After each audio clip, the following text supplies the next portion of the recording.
Bienvenido al podcast de Expresar Emociones.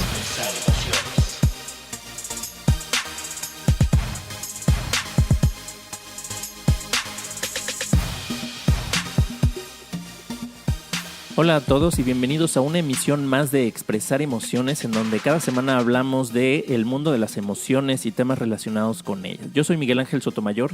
Y yo soy Diana Gómez y hoy, Mike, cuéntanos, ¿qué tema vamos a estar platicando el día de hoy? Pues vamos a estar hablando de un tema muy práctico, un tema que tiene que ver con prácticamente pues todos o la mayoría de la gente que nos escucha, yo creo que se pueden sentir identificados con esto, que son las emociones en el desempeño laboral. La mayoría de la gente que nos escucha pues trabaja en diferentes industrias, en diferentes sectores y pues podría apostar que a todos las emociones les han afectado en algún momento en su desempeño laboral, en cómo se sienten al estarlas realizando, en su desempeño, etcétera. Y entonces pues de eso vamos a estar hablando el día de hoy. Y fíjate, Mike, que es muy importante este tema del que vamos a hablar el día de hoy, porque muchas veces yo que trabajaba en la industria decían, tienes que dejar tus problemas en casa, tus problemas, tus preocupaciones, pero la verdad es que no es cierto. Somos seres humanos. Es imposible que si en tu casa está afectando tus hijos, algún problema de salud o en tu matrimonio, te desconectes completamente de eso y vayas al trabajo y pretendas que nada sucede. Entonces, definitivamente las emociones pues afectan tanto en nuestro desempeño laboral como en muchos otros aspectos de nuestra vida diaria. Y bueno, hoy vamos a hablar específicamente de cómo las emociones impactan, ya sea que beneficien o que perjudiquen nuestro desempeño laboral. Así es, no las podemos separar. Es como si te dijeran, deja de ser persona cuando estés en el trabajo, cosa pues que es imposible, ¿no? Entonces, bueno, pues de esto vamos a estar hablando en el día de hoy, en este episodio, y vamos a una pausa y regresamos en un momento ya para comenzar a hablar del tema de hoy, que son... emociones en el desempeño laboral.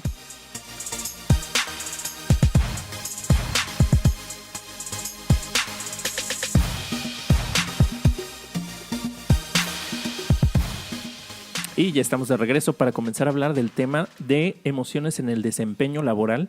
Y me gustaría comenzar, Diana, mencionando que hay diferentes factores que influyen o que, pues sí, que influyen en las emociones, en el estado emocional que tenemos cuando estamos en el entorno laboral.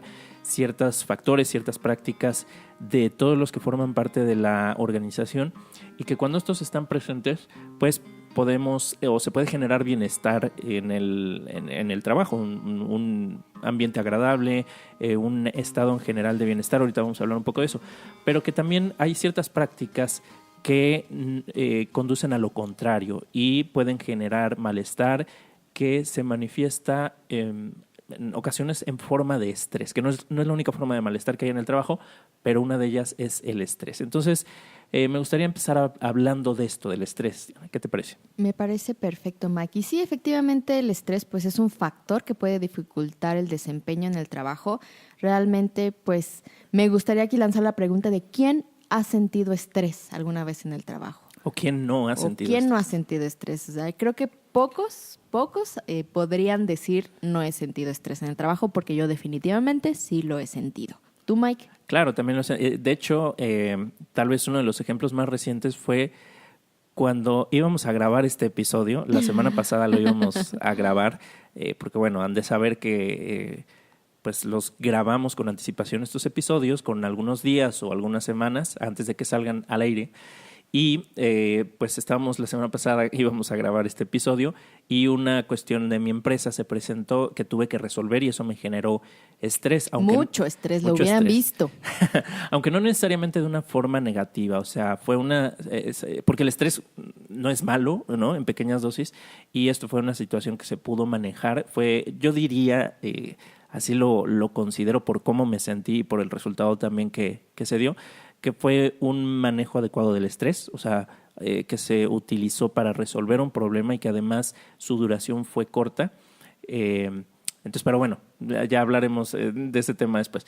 Pero sí, ese es para mí mi ejemplo más reciente, es hace una semana exacta. No, hace menos de una semana, hace como 5 días más o menos, ¿no? Así es. Y justamente es que el estrés, como decías, Mike, no es malo. O sea, es una reacción natural, física y mental a cualquier experiencia, ya sea buena o mala. Y justamente lo que decías es que el estrés nos ayuda o nos pone en estado de alerta para poder resolver algún problema. Es más, ¿sabes qué? Que en varios momentos durante ese que tú estabas aquí, tú estabas viendo de cómo era la situación, yo me sentí incluso hasta emocionado de cierta forma, como tenía mucho que no me sentía así como en el campo de batalla, ¿no? Como motivado a resolver. O sea, sí estaba un poco preocupado por la situación porque las consecuencias de la situación podrían ser un poco graves. Catastróficas, pues sí. Pero al mismo tiempo yo me sentía motivado, como que a veces me gusta eso, a veces necesito esas dosis de exigencia, de tensión, de estrés para, pues no sé, me emociona. Me imagino también como los deportes extremos, un poquito como los deportes extremos. Yo en algún momento estuve, bueno, no practiqué, pero más bien fui una vez a hacer, ¿cómo se llama? Cuando vas en los rápidos, ¿no? Rafting, o cuando vas en una balsa inflable bajando por el río, ¿no? Las corrientes del río, y entonces alguna vez lo hice y fue muy emocionante. También las veces que te has aventado de paracaídas, que yo también lo he hecho, esa sensación, ¿no? De, pues entonces, sí, es un poco de estrés, de adrenalina incluso. Exacto, la adrenalina que me pone así como en un estado muy... como de mucha acción, ¿no? O sea, me gusta. Creo que tú no disfrutaste tanto como yo salto del paracaídas, que fue en ocasiones y en lugares diferentes, pero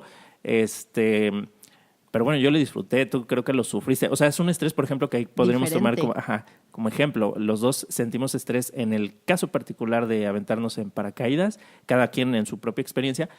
¿Tú cómo lo sentiste? ¿Cómo lo viviste? Yo no lo disfruté tanto. A mí me dio miedo. Detrás del estrés había miedo por morir. Yo veía el video, lo vi algunas, pues creo que fueron, no sé, un par de meses después de ¿Mi que... video? Ajá, porque lo tenías, o no sé si lo tienes en tu perfil de Facebook. Pero vi ese video y se te ve la cara de miedo. De pavor. De pavor, y así cuando te hablan para que voltees a la cámara como que sonríes, pero esta parte de aquí, las cejas, los ojos, delatan ese miedo que tenías. Así es. Y bueno, para no desviarnos, vámonos a regresar a la parte del desempeño en el trabajo que nos comentabas, Mike, que sentiste este estrés para tratar de resolver esta situación. Y como te lo comentaba, pues es una reacción natural física y mental, pues para resolver algo. Y efectivamente esta parte del estrés es una carga emocional. O sea, hay muchas emociones que se conjuntan al mismo tiempo y es lo que causa este estrés. Entonces, es toda una carga emocional de sentir miedo, de sentir emoción, de sentir pavor, de sentir esta parte de excitamiento, y obviamente también pues el cerebro empieza a segregar hormonas de cortisol, de adrenalina. Entonces, es una bomba de carga emocional y de hormonas que el cuerpo pues está segregando en ese momento para reaccionar, ya sea para resolver o para huir, ¿no? El problema aquí es que esta bomba pues nos puede llegar a afectar a los seres humanos con manifestaciones tanto físicas y emocionales, y también el hecho de permanecer con esta carga. Imagínate todo este efecto de las hormonas y todo este efecto de que el cuerpo se está preparando para reaccionar, pues en largas dosis podría ser contraproducente, ¿no lo crees? Así es, como todas las emociones, que si las sostenemos por un tiempo más allá del que realmente nos son útiles, pues empiezan a ser perjudiciales. Por ejemplo, cuando estamos en estrés y lo que se busca es resolver algún problema, alguna situación, pues hay ciertos cambios en nuestra forma de relacionarnos con los demás. La escucha no es igual.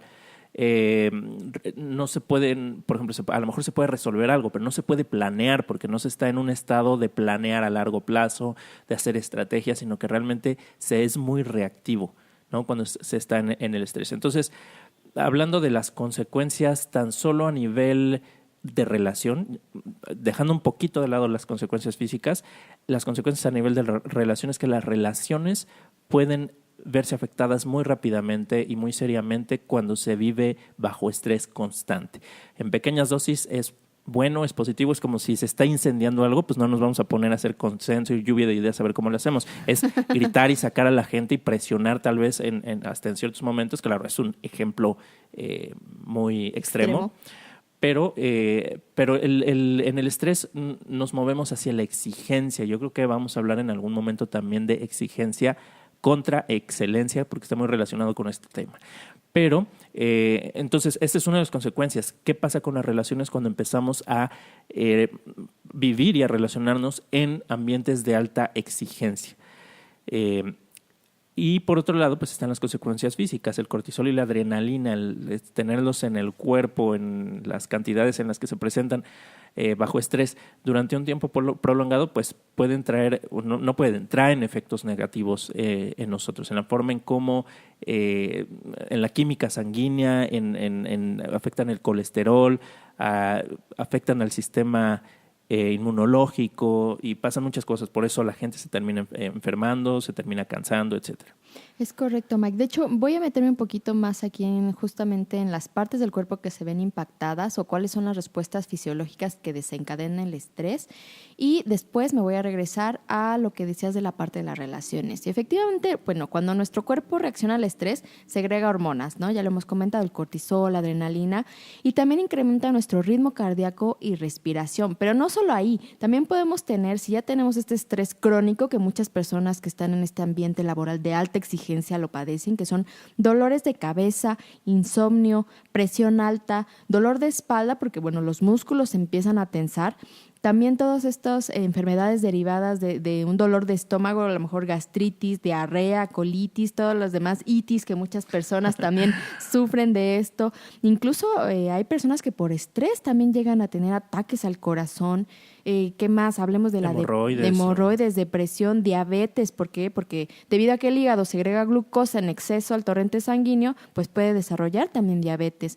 También el exceso de estrés o el estrés crónico pues causa infertilidad, disfunción eréctil, ciclos menstruales irregulares. También, como decías, se activa el sistema inmune y puede ser contraproducente. Entonces, el mantener esta carga emocional y esta carga física y esta carga de adrenalina por mucho tiempo definitivamente termina afectando al cuerpo.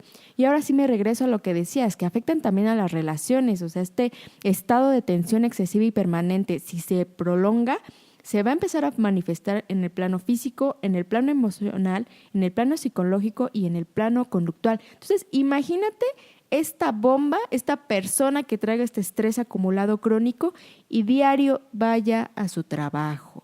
Va a ser una bomba latente que cualquier detonante puede crear algún problema mucho mayor, no solo en el aspecto físico de la persona, que ya bastante con con padecer de la salud a causa del estrés es bastante, pero también, como decías, las relaciones se empiezan a deteriorar. ¿Y qué hablar? Pues del desempeño laboral.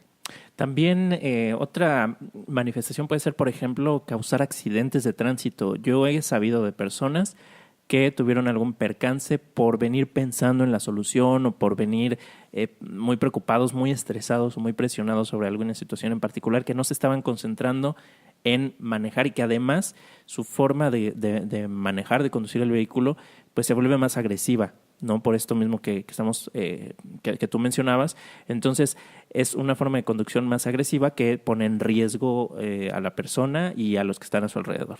Oye, Mike, ¿has escuchado tú alguna vez que alguien te diga, es que yo trabajo mejor bajo presión? Claro, muchas veces. Sí, ¿Qué opinas de eso? Bueno, yo creo que esa es una creencia que se tiene, es un modelo mental, creer que se necesita estar bajo presión para poder trabajar mejor. Y yo creo que también tiene mucho que ver con la persona, si realmente está en un lugar en el que le gusta estar, haciendo lo que le gusta hacer.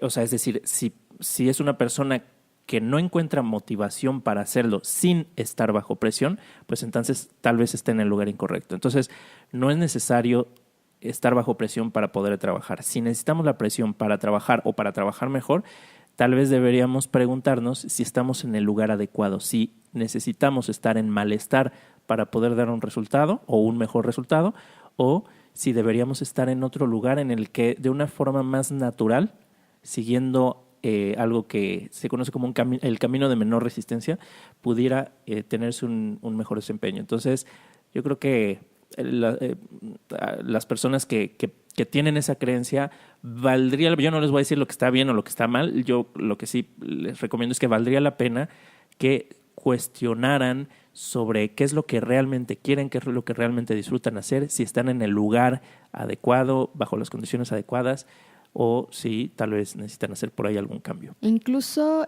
bueno, con esto que estamos platicando, definitivamente yo pienso que el estrés sí podría dificultar entonces en el desempeño en el trabajo, contrario a lo que a lo mejor un ambiente de creatividad o de bienestar podría fomentarlo mucho mejor. Claro, y además también hay ciertas tareas pues que se van a ver beneficiadas bajo un estado o bajo el otro. Es decir, no siempre tenemos que estar resolviendo problemas. A lo mejor para resolver una crisis, una situación pues fuera de lo común, ¿no? Como decimos comúnmente en el ámbito un bomberazo, pues el estrés ayuda, pero nuevamente si solo estamos resolviendo problemas todo el tiempo, pues entonces, ¿qué también estamos haciendo realmente nuestro trabajo? Que esos problemas no pueden ser prevenidos. Y por otro lado, hay ciertas tareas que requieren pues, de más calma, como decías, para que la creatividad esté presente. Por ejemplo, ¿no? Para dar retroalimentación. Si yo le voy a dar retroalimentación a una persona, no lo puede estar en un estado, no lo puede hacer en un estado emocional alterado. Hay una estructura que se debe llevar para dar una retroalimentación efectiva. Entonces, si estoy bajo estrés, no es la forma, las condiciones idóneas para dar retroalimentación, por poner nada más un par de ejemplos. Ok, Mike. Platícanos, ¿qué otros factores nos podrían dificultar el desempeño en el trabajo además del estrés? Pues hay otros como la desmotivación, por ejemplo. No necesitamos estar, como decíamos hace rato, bajo estrés para estar en malestar en el trabajo. Otra de las formas, además del estrés, de estar en malestar es, por ejemplo, estar desmotivados. Que lo que yo estoy haciendo no me entusiasme, no me provoque entusiasmo, no me provoque moverme, no quiera pues no quiera hacer lo que estoy haciendo. A lo mejor no le encuentre sentido a lo que estoy haciendo. Así es, ¿no? Entonces, bueno, ese es otro de los factores. Y ahorita vamos a hablar de como la contraparte, cómo hacer o cuáles son los factores, por ejemplo, que detonan motivación y que detonan compromiso en las organizaciones. Pero bueno, ese es uno, la desmotivación, no encontrarle sentido a lo que hago. Entonces, ¿cómo se manifiesta? Pues me da flojera hacer las cosas, me tardo en hacerlos, me cuesta trabajo concentrarme, soy sumamente improductivo, las fechas límite me vienen encima y entonces cuando vienen las fechas, pues se puede asociar mucho con la que acabamos de hablar, con el estrés, porque entonces se me viene el tiempo encima, ahora tengo esa presión y ahora lo tengo que hacer y entonces estoy en estrés. Y entonces paso de un estado de estrés a desmotivación o de apatía. Entonces, puede ser estar alternando entre estos dos estados de una manera prolongada. Un aspecto que yo he visto en la desmotivación es cuando te levantas en la mañana y dices, oh, tengo que ir a trabajar, ya no quiero ir. Creo que esa es una alarma, como un semáforo amarillo de decir algo está sucediendo aquí. Claro, y es sumamente común. Ya a mí me ha pasado y me ha pasado muchas veces.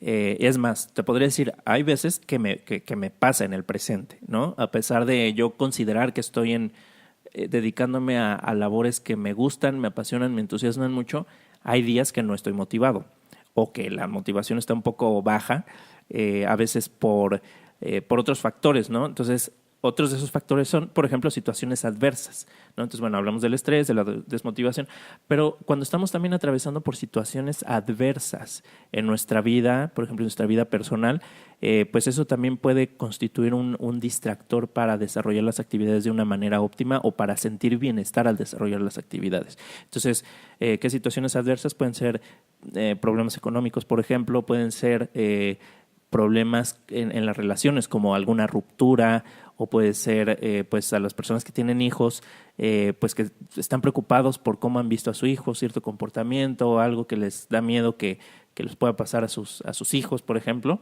o que el hombre o la mujer tal vez sospechen algo de su pareja. Es decir, ese tipo de situaciones, bueno, que pueden estar relacionadas con la vida de pareja, con las relaciones con los hijos o con la familia, o con las cuestiones económicas o cuestiones de salud, ¿no? Entonces, todas estas situaciones adversas, ¿no? Lo que en ese momento estás viviendo, sintiendo, puede afectar cómo te desempeñas en el trabajo y qué también te sientes estando en el trabajo. O sea, también aquí entra la historia personal, justamente lo que hablábamos al inicio, de qué es lo que yo estoy viviendo, puede ser económicamente, con mi pareja, con mis hijos, con mis padres, con algún otro tema. O sea, todo este contexto personal que muchas veces pues no lo contamos en el trabajo porque pues no tienen por qué saberlo, pero que definitivamente nos afecta en nuestro desempeño laboral. Así es, siempre impacta. Yo, el trabajo que hago relacionado con emociones o relacionado con todos estos temas que hablamos en los podcasts, tiene muchísimo que ver con el entorno laboral, con el entorno organizacional. Yo soy tutor en un diplomado de habilidades gerenciales de una universidad muy reconocida aquí en México y pues también algunas empresas, algunas consultoras me contratan para pues dar este tipo de procesos de acompañamiento en desarrollo de competencias de liderazgo, de comunicación o sesiones de coaching. Y algo que es que yo he visto muchísimo, te podría decir que lo he visto cerca del 100% de los casos. Estadísticamente. Así es, ¿no?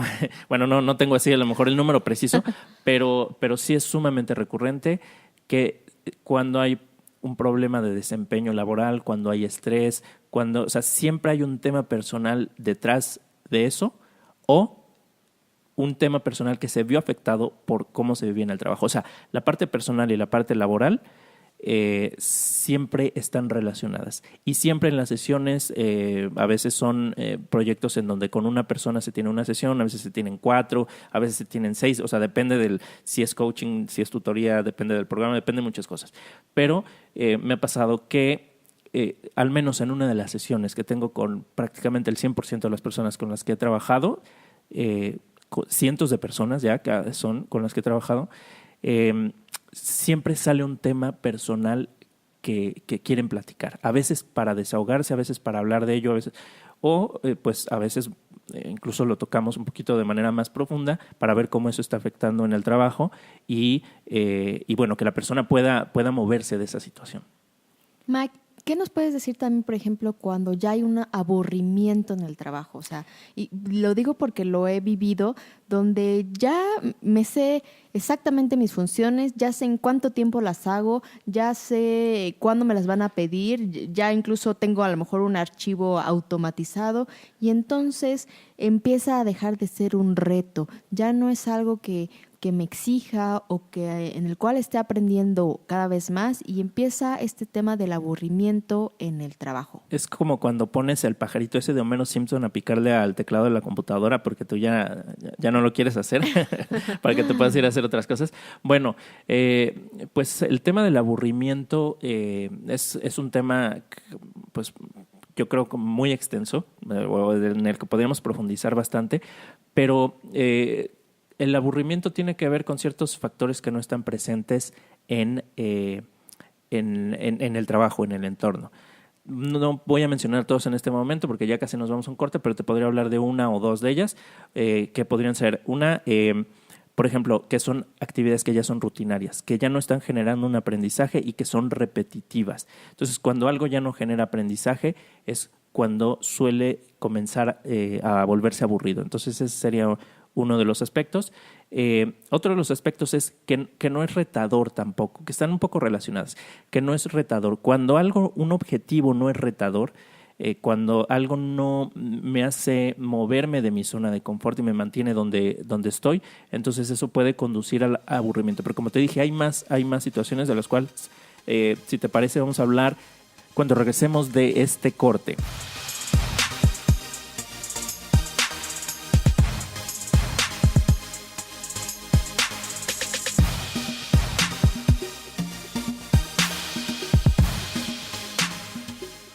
bueno, estábamos platicando de los factores que pueden dificultar el desempeño en el trabajo. Hablábamos del estrés, hablábamos también de la desmotivación, incluso también de las situaciones adversas que tienen que ver con nuestra historia personal. Y lo último que estábamos conversando era acerca del aburrimiento, de cuando ya la tarea o la actividad que haces en tu trabajo, bueno, deja de ser un reto y comienza a ser monótona y dejas de aprender de ella. Pero quiero también platicarles de otros dos factores que podrían mermar nuestro desempeño laboral, y uno de estos es la falta de propósito. Y justamente la otra vez veía en internet, en una página, de cómo encontrar tu propósito. Hablaba o se compone de 4 esferas principales. Una habla de qué es lo que amas, la segunda es lo que el mundo necesita, la tercera se refiere a por lo que te pagan, es decir, por lo que te van a pagar económicamente, y la cuarta esfera dice en lo que eres bueno.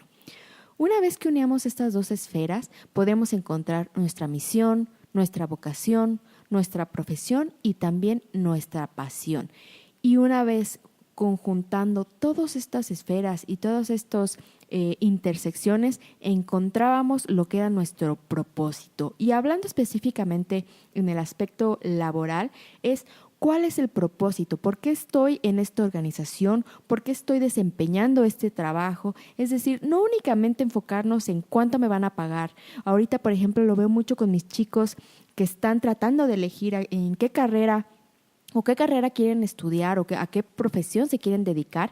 Y muchos de ellos es, dígame por favor, ¿cuál es la carrera que más me va a dejar dinero? ¿Cuál me va a hacer más millonario?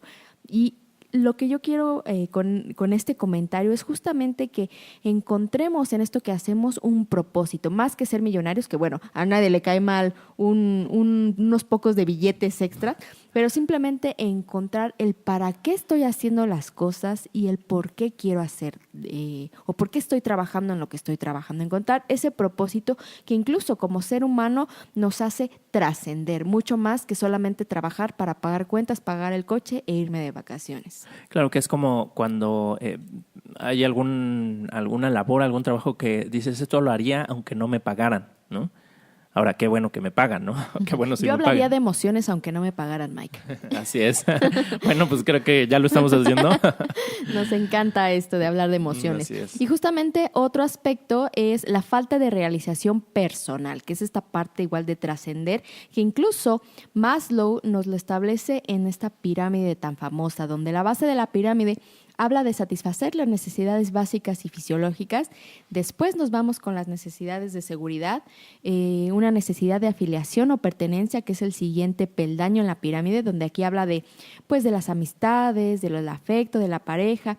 Después nos vamos con esta necesidad de reconocimiento, que mucho de esto se presta en las organizaciones, el reconocer a alguien más por el desempeño que realizó, el reconocer a alguien más, se hacen estas ceremonias en público en las organizaciones o incluso también en las universidades, donde a alguien se le reconoce, se le da un premio, se le da un diploma, y esto apela a esta necesidad de reconocimiento que tenemos como seres humanos. Y finalmente, en la punta de la pirámide está esta parte de la autorrealización. Entonces, cuando nosotros tenemos o carecemos de esta falta de realización personal, esta falta de visión, esta falta de trascender, es cuando también podemos mermar nuestro desempeño laboral, porque simplemente no le encontramos un sentido o un propósito a lo que estamos haciendo, que eso tiene que ver totalmente con el bienestar del ser humano. Como les decía, no únicamente trabajar por tener dinero o incluso trabajar pues por ascender en la pirámide organizacional.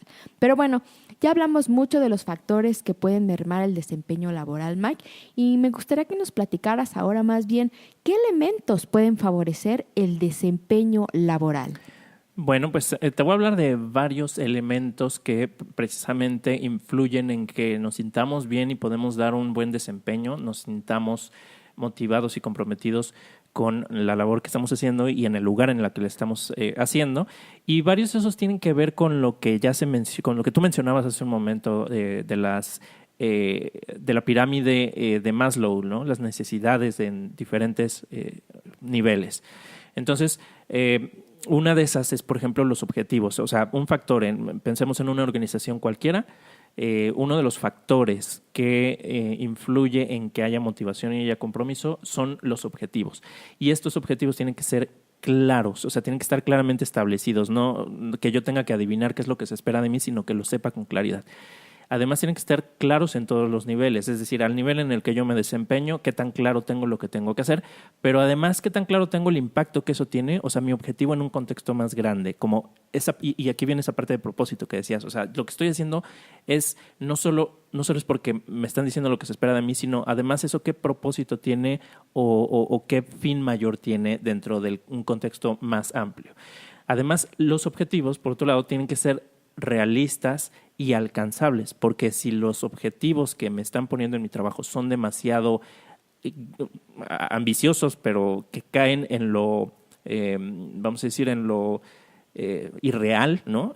Que podría no ser, o que sería altamente posible que no los alcanzara, altamente probable que no los alcanzara, entonces eso va a generar desmotivación, porque entonces dices, pues no lo voy a lograr, ¿para qué lo hago si no lo voy a lograr?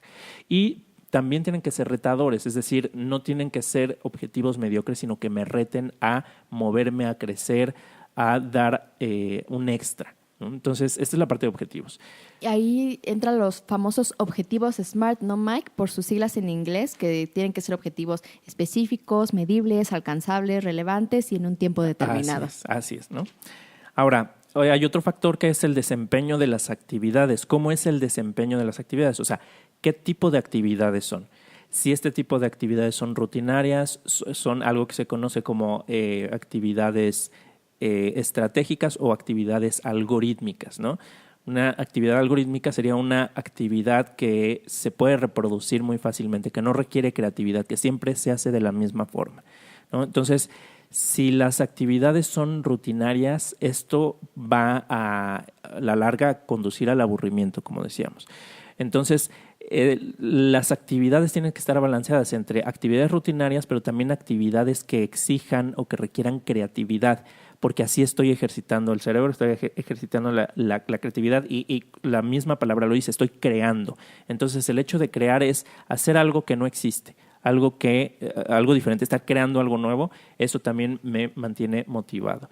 Ahora, por lo tanto, debe haber retos y aprendizajes en las actividades, pero también hay otro factor muy importante en esto que tiene que ver con desempeño de actividades, es que haya libertad para desempeñarlas. Porque si me tienen que estar diciendo cómo, no solo qué haga, sino cómo haga las cosas hasta el más mínimo detalle, entonces eso conduce al agobio, conduce a querer evitar y querer evadir a la persona que está controlando, y esto es un tema incluso para otro podcast, que es la parte que, como le decía hace rato, exigencia contra excelencia, que es uno de los temas que aborda Norberto Levi en su libro de La sabiduría de las emociones. Fíjate que yo tengo un ejemplo ahorita que lo estás mencionando.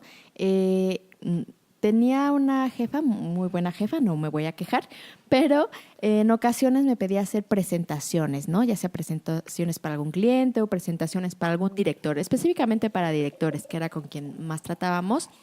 Y yo recuerdo que mis primeras presentaciones, bueno, les ponía, Mike, toda mi creatividad, mi profesionalismo, incluso fui a algunos cursos para hacer presentaciones y, bueno, ya hacía la presentación, se le entregaba y nunca le gustaba. Nunca le gustaba, entonces siempre había modificaciones, siempre había cambios. Claro que empecé yo también a encontrarle el modo de cómo le gustaba trabajar o cómo le gustaba presentar las cosas, pero a la larga del tiempo yo sabía que siempre iba a haber cambios, siempre iba a haber modificaciones. Entonces la verdad es que, te lo digo aquí en secreto y que todo el mundo se entere, que todo México se entere, que dejé de ponerle el énfasis que le ponía al principio a esa actividad de hacer las presentaciones, porque yo sabía que independientemente de la calidad de tiempo y esfuerzo que le dedicara, siempre me la iba a cambiar. Entonces, pues prácticamente hacía como un borrador para más o menos que se viera ahí la información, pero después se la entregaba para que ella me dijera exactamente el color, el tamaño, etcétera, porque parecía que nunca iba a ser suficiente el trabajo que yo le presentara. Bueno, aquí hay dos aspectos que se conjuntan en esta experiencia que tú viviste. Uno es la libertad para desempeñarlas, porque si te terminan diciendo exactamente cómo hacer las cosas y no dejan que tú plasmes tu creatividad o tu estilo, bueno, eso es un factor de desmotivación y ya lo vimos, ¿no? Y de frustración. De frustración terminas haciendo lo mínimo necesario, ¿no? Y el otro es el reconocimiento también, el que no reconozcan lo que estoy haciendo, el resultado y además el esfuerzo, porque una cosa es el resultado y otro es el esfuerzo y ambos es importante reconocerlos. Pero no me voy a adelantar con el punto de reconocimiento, ¿no?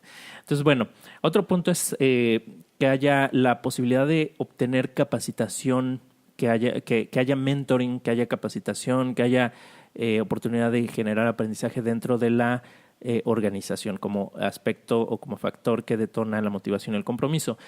La capacitación y el mentoring tienen que estar disponibles. Si estamos en una organización en donde no hay capacitación a la larga, bueno, tarde o temprano, esto va a conducir a que yo no me sienta motivado porque no voy a llegar a un tope en donde ya no voy a tener las habilidades que requiero para seguir desempeñando mi trabajo o para seguir aprendiendo. Entonces, tiene que estar disponible, eso es indispensable. Pero además, no solo que esté disponible, sino que esté disponible a través de diferentes medios. Uno de ellos es de los compañeros. Si yo estoy en un ambiente en donde puedo aprender de mis compañeros de trabajo o de los superiores, de mis jefes, ¿no? Que yo sienta que la gente que está ahí tiene algo que yo le puedo aprender, eso va a generar mayor motivación, ¿no? Además que la capacitación esté institucionalizada y que además pues puede ser personalizada, porque a veces está institucionalizada, es decir, si hay capacitación, hay cursos y todo, pero a todos les dan lo mismo, lo necesiten o no lo necesiten, y eso puede conducir a la desmotivación. En cambio, si yo en la empresa tengo acceso a capacitación de acuerdo a mis propias necesidades, por mis características como persona o por las actividades que yo tengo que desempeñar, por el rol que juego, por el grado de responsabilidad, si me dan una capacitación que está a la medida, entonces puedo también, es un factor de motivación porque me voy a poder desempeñar mejor, porque voy a aprender más, ¿no? Entonces ese es uno de los aspectos. Otro aspecto, Diana, las oportunidades de crecimiento. La gente necesita ver que en las empresas hay oportunidades, o sea, que las oportunidades son visibles, que no tengan que estarse preguntando, ¿y si podría crecer aquí o no? ¿La gente sí va a crecer o no? Si yo quiero llegar a un puesto determinado, a un nivel determinado, ¿lo voy a lograr o no? O sea, debe ser visible, debe ser evidente que puedo crecer en esta organización, porque si hay esa incertidumbre de si voy o no a crecer, entonces eso es un factor muy importante de desmotivación. Entonces, que las oportunidades sean visibles, que haya un plan de carrera claro, que haya una historia de crecimiento, ya sea mía o de los demás, es decir, que yo sepa que fulanito de tal ha estado creciendo en la empresa y empezó en un nivel y le está echando ganas y ya ha podido crecer, por ejemplo. O que yo, en mi historia, en mi experiencia dentro de la organización, he podido ir creciendo. Y eso, Mike, nos podrá generar o genera en las personas sentimientos de tranquilidad, de seguridad, de qué más podrían ser, como estas emociones positivas que se están generando justamente en el lugar de trabajo, al contrario de las otras que generaban frustración o apatía o incluso enojo porque no puedo crecer. El tener estas oportunidades de crecimiento pues genera esa tranquilidad y esa seguridad que voy a poder desarrollar mis capacidades, incluso, como decía, incluso poder llegar a trascender en esta organización. Pues en este caso, en este punto que estamos hablando de las oportunidades de crecimiento, entraría dentro de la categoría de necesidades de seguridad en la pirámide de Maslow. Cuando hablábamos de capacitación, por ejemplo, caería en la autorrealización que está en la punta de la pirámide, el poder ir creciendo, el poder ir aprendiendo más. Entonces no necesariamente están en el orden en el que están en la pirámide, pero sí estos puntos los podemos relacionar con alguno de esos niveles. Y en este caso, Diana, como dices, oportunidades de crecimiento se va a las de seguridad de empleo, protección, certeza de que ahí voy a seguir encontrando un lugar donde trabajar, ¿no? Que no me voy a estancar. Y finalmente encontramos, pues, en esta parte laboral, el bienestar, ¿no? El bienestar estando en un lugar donde obtenemos todos estos beneficios para mi persona. ¿Qué más, Mike? ¿Qué otros elementos favorecen el desempeño laboral? Otro factor importante es la retroalimentación, recibir retroalimentación. Que la retroalimentación sea oportuna, ¿no? Es decir, que no te la den 3 meses después de que sucedió algo, te estén diciendo lo que estuvo bien y lo que estuvo mal, sino que te lo digan de manera oportuna, de manera inmediata. Que la retroalimentación sea constructiva, que sirva para mejorar, y no para criticar o para juzgar. Y que además sea completa, que incluya diferentes aspectos del desempeño, qué está bien, qué está mal, o bueno, qué es aceptable, qué no es aceptable, qué se puede mejorar, por qué es importante mejorarlo, etcétera. O sea, hay toda una estructura y toda una técnica para dar retroalimentación, y cuando está completo esto, también esto motiva a la gente.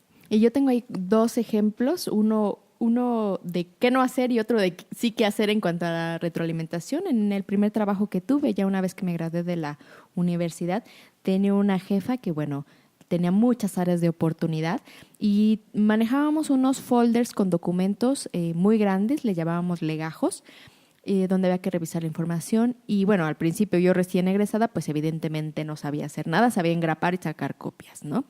Y hay veces que esta jefa que tenía agarraba el legajo completo y me lo aventaba a mi escritorio y me decía, y lo recuerdo perfectamente porque se me tatuó en mi alma y en mi corazón, me decía, toma tus porquerías. Entonces esta retroalimentación definitivamente no me hacía tener una emoción positiva ni un bienestar en mi trabajo y definitivamente no era algo que favoreciera mi desempeño laboral. Y por otra parte he tenido retroalimentaciones donde sí me hacen ver mis áreas de oportunidad, pero también reconocen mis éxitos, reconocen mi esfuerzo, mi desempeño, mi crecimiento y esa sensación, ese sentimiento de estar pleno, de estar tranquilo, de estar esforzándome. Incluso pues yo llegaba a mi casa mucho más contenta, mucho más tranquila y como dices, con una mejor actitud hacia lo que se venía en cuanto a actividades laborales. Fíjate, Diana, que cuando a la gente se le da una retroalimentación completa, la retroalimentación incluye decir lo que está bien, lo que gusta del desempeño, pero cuando la gente le dice, mira, es que en esto puedes mejorar, me interesa que mejores en esto, te hace falta aquí, le puedes hacer así, o sea, una retroalimentación completa, la gente lo agradece. La gente agradece cuando le están diciendo cómo puede mejorar. La gente que está comprometida, desde luego, porque pues hay gente que lo puede tomar como una ofensa personal, que lo puede ver desde la víctima y pues desde luego que no va a aprovechar una buena retroalimentación. Pero la gente que sí está comprometida, la gente que no lo ve desde el victimismo, sino como protagonista, realmente agradecen cuando se les da retroalimentación oportuna, constructiva y completa. Y esto me lleva, junto con tu ejemplo, al siguiente punto, al siguiente factor, que es el reconocimiento. Que el reconocimiento hacia las personas venga tanto del equipo de trabajo, o sea, de los mismos integrantes, de los compañeros, de los miembros del equipo, como de los directivos, o sea, mi jefe inmediato o los superiores, así como también de la empresa, que la empresa tenga alguna práctica o alguna política que tenga que ver con reconocerle a sus integrantes por el desempeño. Por un lado es el desempeño, por otro lado también es el esfuerzo. Es importante también reconocer el esfuerzo, pero desde luego no es lo único, el esfuerzo no es lo único, también el resultado. Entonces, el reconocimiento es uno de los factores que nos hacen sentir, incluso es uno de los factores en la pirámide, necesidad de reconocimiento, está casi hasta el tope, que dice autorreconocimiento, confianza, respeto, prestigios, logros, éxito, etcétera. Todo esto es muy enriquecedor para una persona cuando recibe un reconocimiento.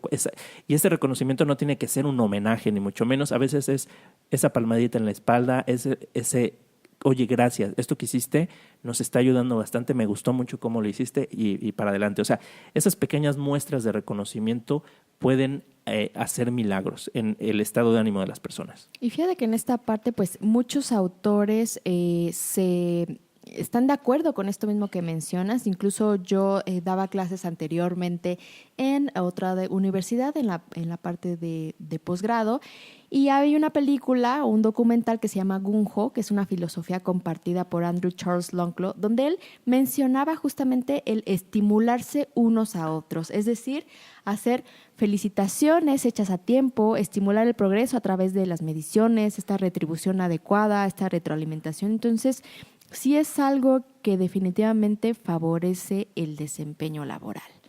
Bueno, entonces vamos con el siguiente punto, Diana, que es la confianza. Desempeñarse en un ambiente de confianza. Cuando la confianza está presente en el entorno de trabajo, ¿no? que la confianza está presente en el equipo, es decir, el equipo confía en mí y yo confío en el equipo. Cuando también está en los superiores, que los superiores, mi jefe y su jefe de mi jefe o de mi jefa. Y el jefe de tu jefe, de tu jefe, y de toda tu la jefa. cadenita hacia arriba. Si ellos confían en mí y yo confío en ellos, ¿sí? Si los juzgo competentes, si los juzgo, si confío en sus habilidades, confío en su intención, etcétera. Y además, si confío en la empresa como institución, o en la empresa o en la organización, ¿no? Como institución, que es una institución sólida, que es una institución con valores, que es una institución que pues persigue un objetivo, el cual resuena con mi propio objetivo. Entonces, si yo tengo confianza en todo eso, la motivación, ese es uno de los aspectos que más generan motivación y que más generan compromiso y lealtad en las empresas. Hay otro que es el ambiente de trabajo, que bueno, este podría ser un tema sumamente amplio, o ambiguo, podríamos decir, bueno, ¿qué es el ambiente de trabajo? Y podríamos entender cosas muy diferentes cada quien. Pero yo lo resumo en estos aspectos. Que haya apoyo de los compañeros, que cuando hay una situación en el que alguien tiene alguna necesidad, va a haber ese apoyo y ese compañerismo de todos, tanto de los compañeros como de los jefes. Aquí, no, y siempre menciono eso, involucrar a todos los que están alrededor, compañeros, subordinados, colegas, jefes, etcétera. Que haya ese apoyo y ese compañerismo ante situaciones difíciles, ante situaciones adversas, que haya actividades de integración también. Por ejemplo, que pues se hagan actividades para integrarse, ya sea que estén institucionalizadas por la empresa o no. A veces las hay, a veces no las hay, pero que el equipo sea capaz de generar un ambiente de trabajo, aunque la empresa también tiene que hacer su parte. Y en esto que mencionas, Mike, al final, creo que esto fomenta mucho la parte de pertenencia a la organización, o sea, el orgullo de por estar aquí, el orgullo de pertenecer a esta organización, o sea, porque no únicamente generas valor para los accionistas o para los empleados, sino, bueno, también generas valor para los empleados, para la sociedad, para todo el mundo, y haces que el empleado se ponga la camiseta. La verdad es que yo, donde trabajaba anteriormente, como te decía, era una empresa de comida, ya lo había mencionado en un episodio anterior. Una empresa de alimentos, de la industria de alimentos. Sí, alimentos, perdón. Yo ese sentido de pertenencia lo tenía bien puesto y te puedo decir que al día de hoy todavía lo tengo, donde si me das a escoger entre una marca o la otra, sigo escogiendo la de la empresa en donde yo trabajaba. Por puro amor. Por puro amor, exacto, porque ya no me pagan ahí ni nada, pero este sentido de pertenencia, de que estaba orgullosa de que estaba ahí, porque además generaba a lo mejor acciones sociales o a la sociedad, entonces era sentirme orgullosa y pues porque nos consideraban, ¿no? Realizaban estas actividades de integración, incluso de diversión, incluso también, donde pues nos sentíamos como una gran familia. Pues ese punto precisamente de ambiente de trabajo tiene que ver con la necesidad de afiliación o de pertenencia de la pirámide de Maslow. Entonces, nuevamente eso está muy relacionado, ¿no? Y fíjate, hasta los sentimientos que me genera, y ahorita que me estoy riendo, pues es de alegría, es de satisfacción, es de compañerismo. Ya, o sea, diles aquí todo lo que me decías de la empresa, Diana, no quieras... No, claro, yo te escuché muchas veces... esto que estás comentando aquí en el podcast, yo te escuché esa satisfacción de pertenecer a esta empresa, ¿no? Y lo cual lo he escuchado de muchas personas también. Entonces, bueno, vamos con otro punto que es, ahora sí, el contexto emocional. Todo esto tiene que ver con las emociones, pero cuando yo hablo de contexto emocional, hablo de situaciones como, por ejemplo, la inteligencia emocional de los líderes. ¿Qué tan desarrollada está la inteligencia emocional de mi jefe, de mi jefa y de ahí para arriba, ¿no? También, desde luego, de los compañeros, de los subordinados. Es decir, ¿cómo es ese contexto emocional? ¿Cuáles son las respuestas ante el éxito? ¿Cómo manejamos el éxito? Pero también cómo manejamos el fracaso. Si cuando fracasamos en algún proyecto decimos, no pasa nada, venga, vamos por el siguiente, recordemos el tema de la tristeza. El tema de la tristeza que decía que cuando pierdo algo a lo que yo le otorgo valor, entonces surge la tristeza. Y a veces en las empresas, algo que es muy común, cuando se habla de motivación, a veces lo que se hace es que ante un fracaso se minimiza el fracaso y decimos, vamos por lo siguiente. Sin darse cuenta que cuando hacemos eso en las empresas, lo que estamos haciendo es quitarle valor a aquello que no logramos o que perdimos. Entonces, cuando le quitamos valor, y ya lo vimos en el episodio de la tristeza, ¿qué sucede? que ya no le damos valor a lo siguiente. Dices, bueno, no pasa nada, ok, pues entonces si tampoco logro el siguiente, pues tampoco pasa nada. Y eso genera desmotivación. Eso, la tristeza en las organizaciones se vive como apatía para ir por lo demás. Entonces, y eso es desmotivación. Entonces, ese contexto emocional es fundamental. Y fíjate que lo que yo he visto, que me he percatado, Mike, con esto que mencionas de pues prácticamente de la inteligencia emocional en las organizaciones, es que conforme asciendes en la pirámide organizacional, o sea, los que ya van siendo gerentes, directores, etcétera, necesitan cada vez más habilidades humanas, lo que se conoce como estas soft skills, deben de desarrollar estas habilidades. No solo la parte de conocimientos técnicos, sino de esta administración de personal o gestión de equipos. Empieza a ser cada vez más importante conforme vas ascendiendo en esta estructura organizacional, porque ya no solo empiezas a resolver problemas de producción, de las máquinas, del aspecto logístico, sino empiezas a ver situaciones con los empleados, que no recuerdo alguna vez en mi historia laboral, me decía que lo más complicado siempre en una organización era trabajar con personas. Y justamente pues aquí es donde los líderes deben inspirar, donde los líderes que tienen personas a su cargo, bueno, deben ser modelos para los demás, y no solamente en el aspecto intelectual o de resolución de problemas, sino en esta parte de inteligencia emocional y del trato con personas. Pues así es, porque mucho de lo que tienen que trabajar los líderes hoy en día cuando tienen ya cierto nivel de responsabilidad, como decías, van subiendo, tiene que ver con todos estos aspectos que hemos mencionado, que he estado mencionando. Y si te fijas en ninguno de ellos, como factor de compromiso, he mencionado la cuestión económica, la cuestión de la remuneración. Y no es que sea importante, desde luego que es importante, pero es solo uno de tantos factores. Porque yo he visto que hay empresas que quieren retener a las personas a través de subirles el sueldo. Si alguien ya tiene una oferta con un sueldo similar en otra empresa y lo quiere retener subiéndole el sueldo, entonces esa persona ya prácticamente la perdiste.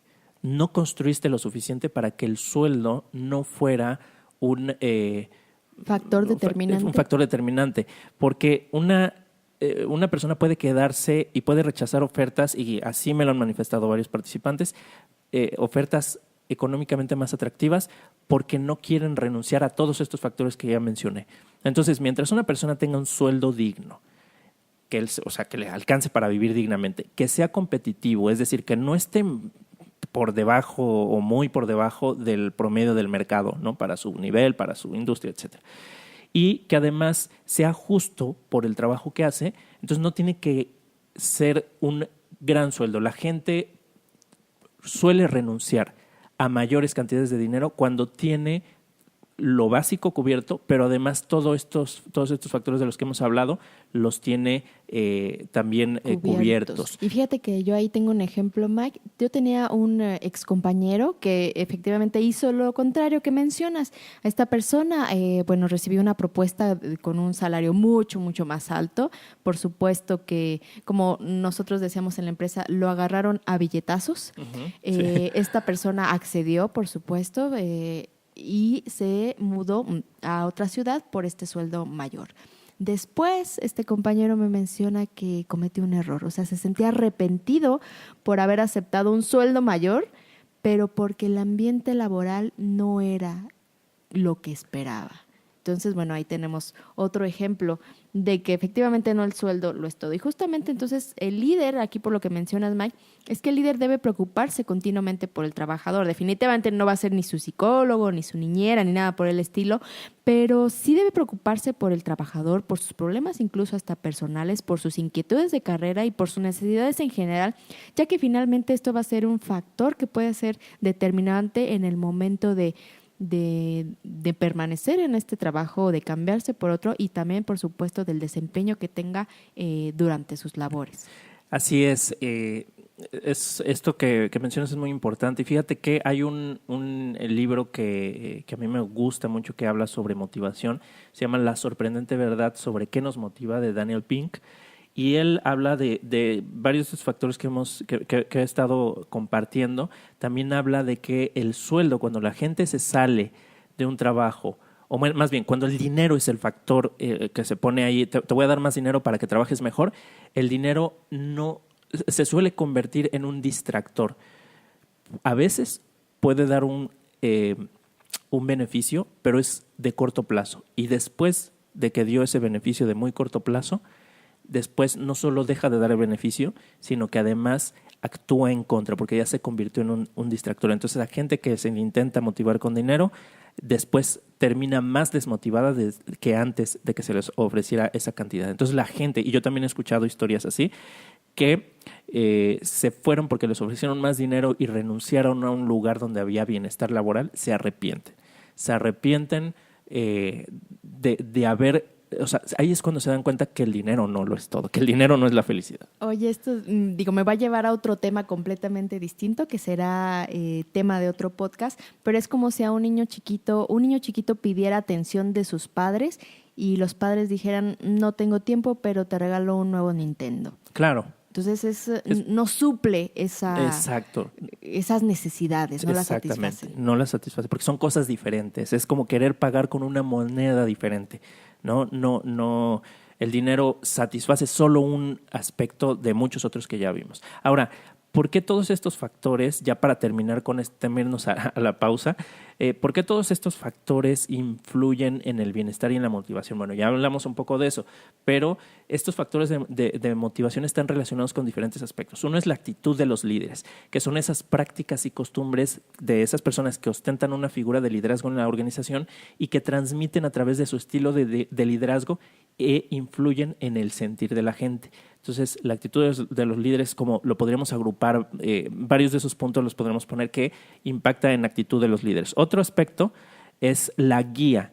Es decir, todos estos factores de los que yo hablé hace un momento, también algunos de ellos caen dentro de esta categoría de guía. Es decir, son todas aquellas prácticas llevadas a cabo en la organización que guían al equipo en el desempeño de actividades y en el logro de sus metas, ya sea mediante el establecimiento de políticas o lineamientos o procesos o la transmisión de conocimiento. Y esto es importante porque puede generar sensación de guía y de acompañamiento o puede generar sensación de abandono y de soledad. Hay otros aspectos, como se manifiesta, que es la sensación de igualdad, que incluye todas las acciones que influyen en la percepción de igualdad de trato entre todos y puede generar sensación de justicia y equidad o de preferencia y favoritismo. Entonces, fíjense cómo uno u otro puede generar o motivación o no. Hay otros aspectos que le pegan a la generación de lealtad, que es todas estas prácticas que tienden a despertar la lealtad en los colaboradores y que hará que permanezcan o se vayan de la empresa como consecuencia. Entonces, por un lado está la lealtad, pero por otro lado está otro que es el compromiso a corto, mediano y largo plazo, porque algunas prácticas fomentan el compromiso con la empresa en el tiempo. Cuando ciertas prácticas no están presentes, tienden a generar frustración, cansancio, hartazgo, que impactan en el compromiso del equipo con la empresa y sus resultados. A diferencia de la generación de lealtad, el compromiso tiene un impacto menor en la decisión de permanecer o en la empresa o de abandonarla, pero sí inciden en mayor medida en el desempeño. Entonces, una cosa es la lealtad y otra es el compromiso. Y por último, las prácticas que hace la empresa, todas las prácticas que de manera formal o informal, y ya sea que se realicen de manera consciente o inconsciente, se llevan a cabo de manera sistemática en la empresa e influyen en cómo se siente la gente y son comúnmente, toman la forma de políticas o de costumbres generalizadas en la organización. Entonces, estos factores que dije, actitud de los líderes, guía, sensación de igualdad, generación de lealtad, compromiso a corto, mediano y largo plazo y prácticas de la empresa, son factores que se ven impactados por lo que hablaba hace un momento, que son los objetivos, el desempeño de actividades, mentoring y capacitación, oportunidades de crecimiento, retroalimentación, reconocimiento, confianza, ambiente de trabajo, contexto emocional y, por supuesto, también la remuneración. Entonces, fíjense cómo impactan en muchos aspectos todas estas prácticas de las que he estado hablando y se vuelve un tema pues complejo porque no es una sola acción, sino es un conjunto de acciones, de prácticas y de filosofías incluso que las empresas y que los líderes en las empresas deben seguir para fomentar ambientes de bienestar, ambientes en donde la gente se desempeñe de manera natural, ¿no? Y den un muy buen desempeño. Entonces, vámonos a un corte, Diana, y regresamos en un momento para continuar hablando de este tema.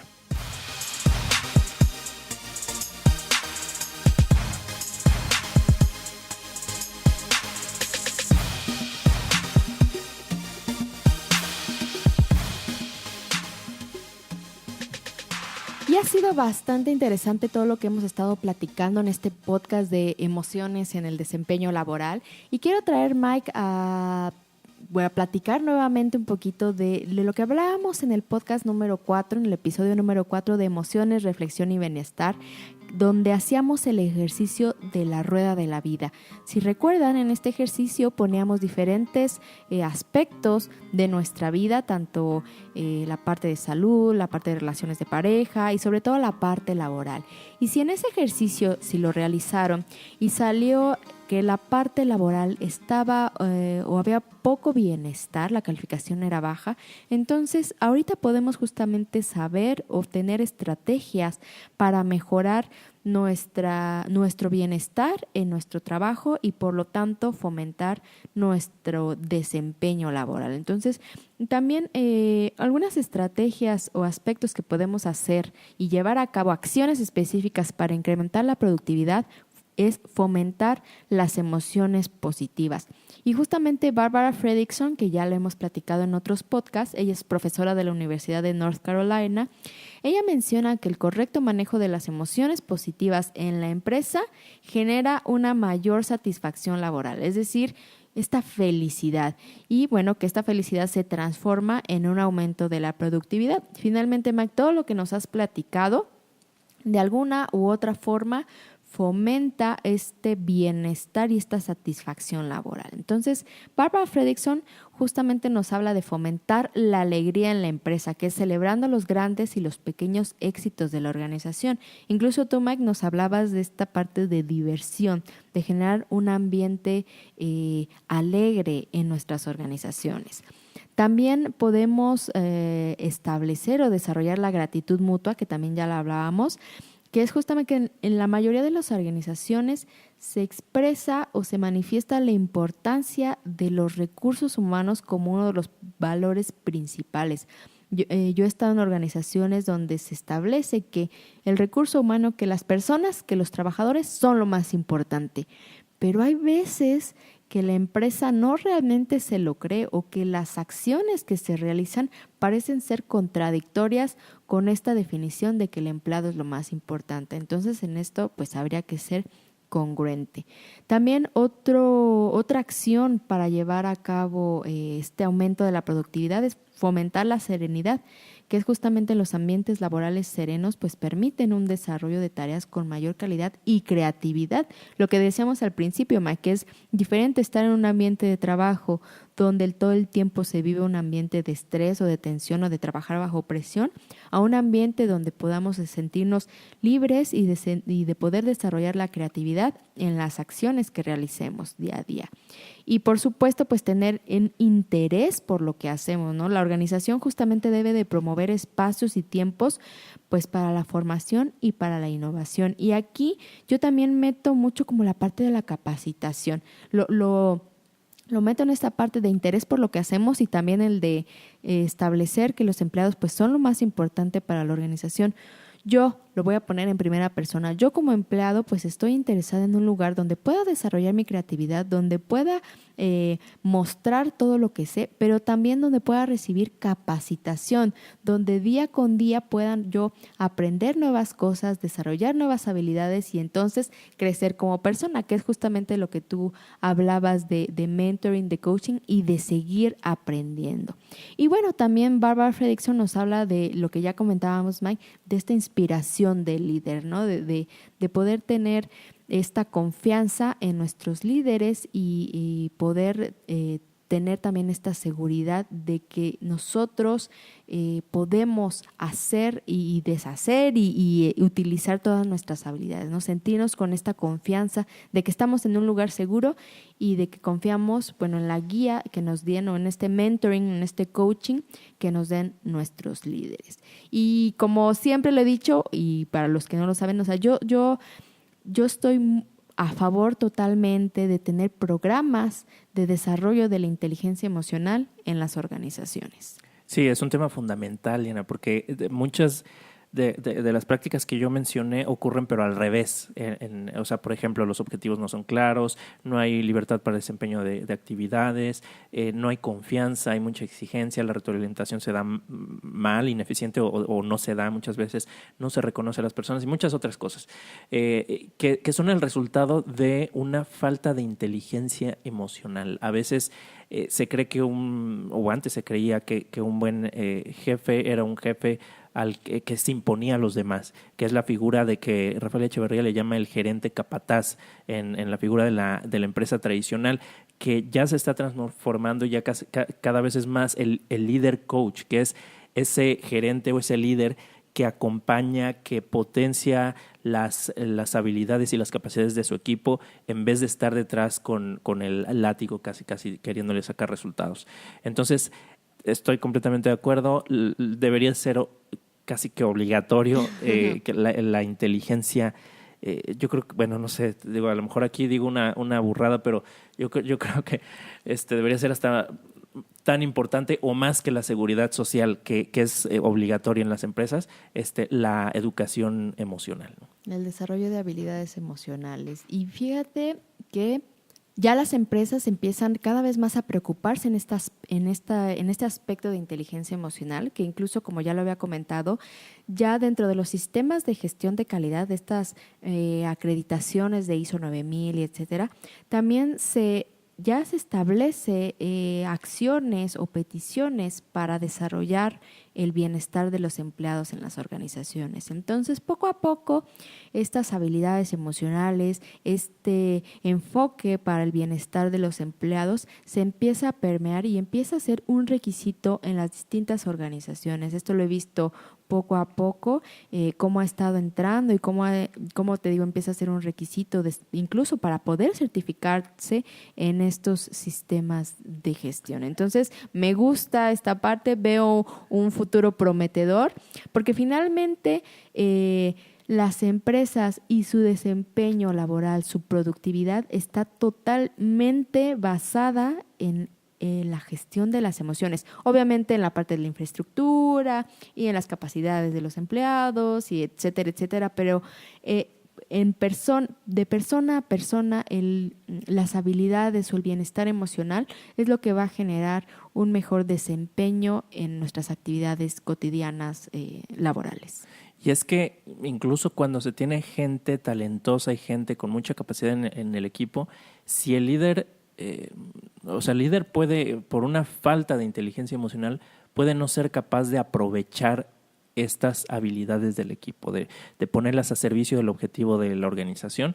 Entonces, la inteligencia emocional es un catalizador incluso para que esas otras capacidades que podrían no parecer relacionadas con la inteligencia emocional puedan ponerse en práctica, ¿no? Y simplemente uno como persona, o sea, siéntense, cierren sus ojitos, respiren y imagínense diferentes lugares en los que han trabajado, cómo se han sentido en aquellos lugares donde sentían represión, donde no había confianza, donde había cierto malestar, donde tenías que estarte cuidando las espaldas. ¿Cuál era tu desempeño laboral en estas organizaciones? Y por otro lado, en organizaciones donde era reconocido tu desempeño, donde podrías dar rienda suelta a tu creatividad, donde podías echar mano de tus conocimientos, donde tu líder te apoyaba a ti, apoyaba al equipo en vez de estar contra el equipo, él era el que daba la cara por el equipo. ¿Cómo te sentías o cómo te sientes en esos grupos de trabajo? ¿Y cómo es tu desempeño y tu confianza al estar trabajando para estas organizaciones o con estos equipos de trabajo? Entonces, todos estos aspectos finalmente van a impactar en la emocionalidad que tengamos y esta emocionalidad es la que nos va a hacer ya sea incrementar nuestra productividad o disminuirla y finalmente tomar decisiones de permanecer en cierto trabajo o de cambiar. ¿Por qué?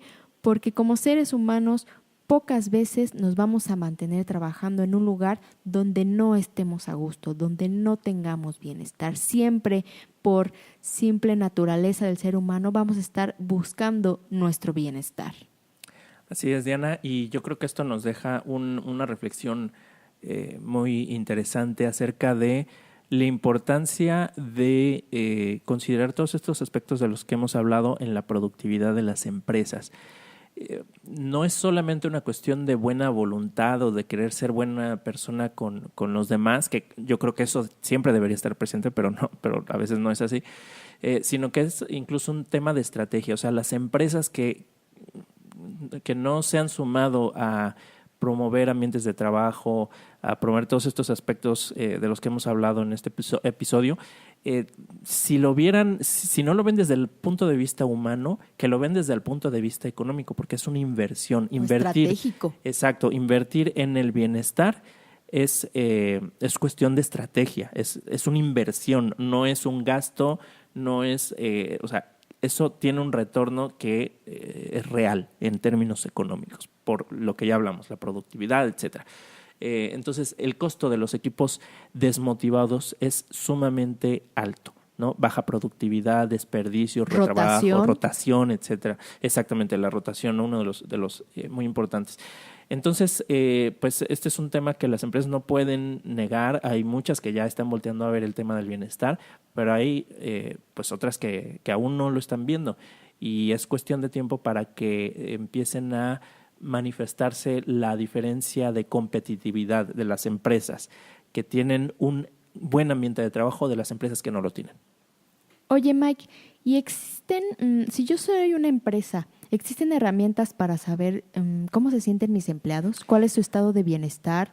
¿O algún sondeo, alguna encuesta para yo saber incluso cómo me encuentro, como un medidor emocional, pero para las empresas, y entonces poder realizar estrategias? ¿Existe esto?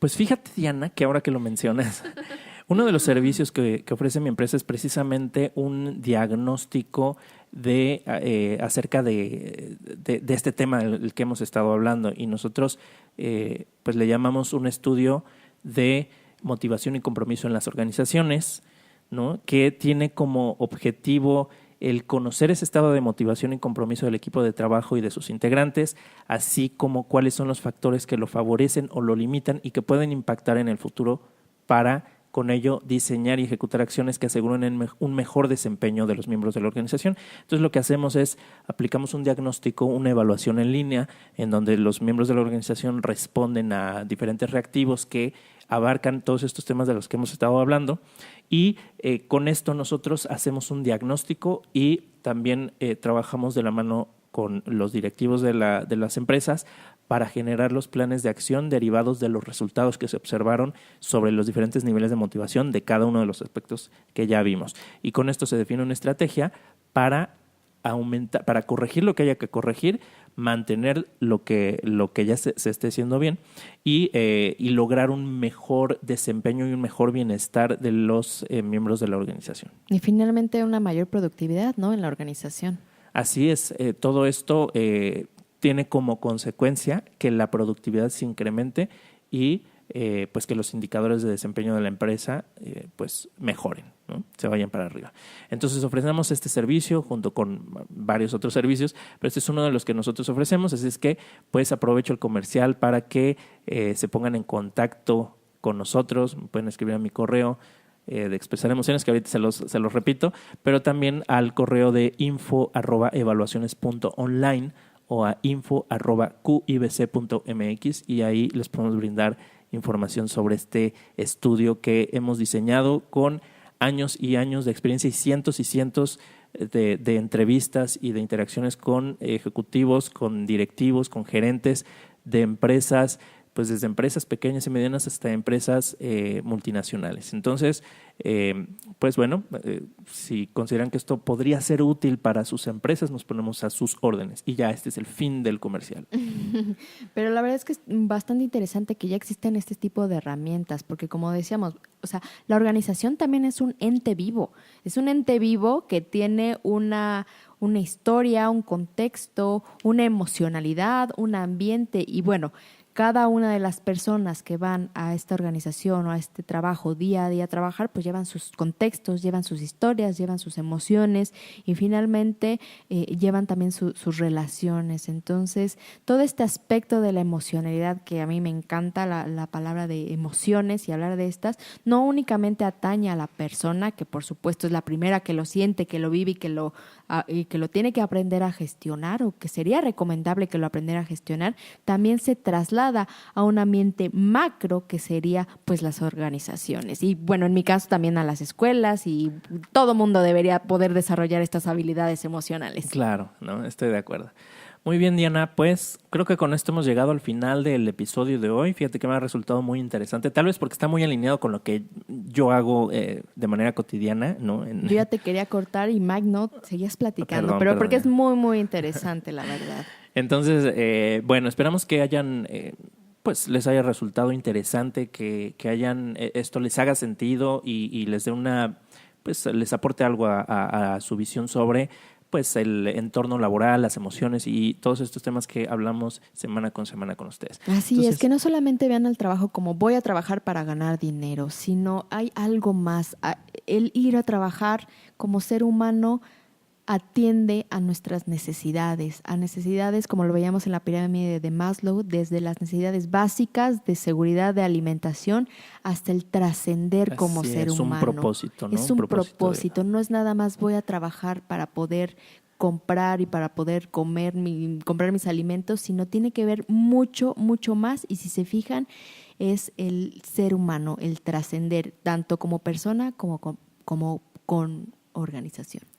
Así es. Bueno, Diana, pues entonces yo solamente me quiero despedir agradeciendo a las personas que nos escuchan cada semana, o si es la primera vez que nos escuchan, pues los invitamos a que revisen los otros episodios que tenemos en los diferentes medios y que se pongan en contacto con nosotros a través de nuestro correo electrónico. El mío es diana.gomez@expresaremociones.com y el mío es miguel.sotomayor@expresaremociones.com, y también nos pueden visitar en nuestra página, que es www.expresaremociones.com, y en nuestra página de Facebook, que es Expresar Emociones, Emociones y Bienestar. Y también tenemos ya un canal de YouTube donde estamos subiendo estos episodios. Así que también ahí nos pueden encontrar como Expresar Emoción. ¿Okay? Pues les agradecemos y nos vemos en el siguiente, nos escuchamos más bien en el siguiente episodio, donde seguiremos hablando de este maravilloso tema y mundo de las emociones. Gracias por escucharnos.